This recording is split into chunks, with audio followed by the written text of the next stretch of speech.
बातमी जालन्यातून आहे।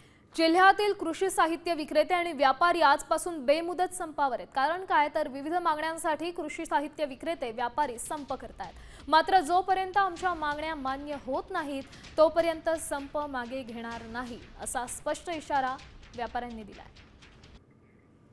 जालन्यातून या संपूर्ण स्थितीचा थेट आढावा घेतलाय आमचे प्रतिनिधी अक्षय शिंदे यांनी। पाहूया।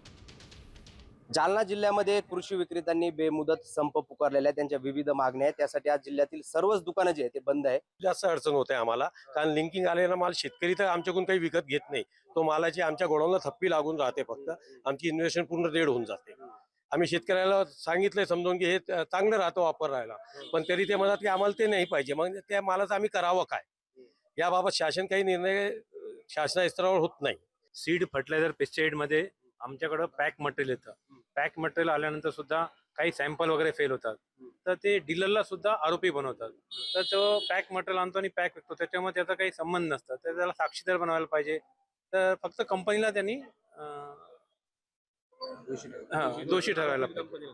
प्रत्येक वेळेस आम्हाला दोषी धरलं जातं की तुम्हीच लिंकिंग करता। अरे आम्ही थोडी घरात तयार करतो हे माल, हे तर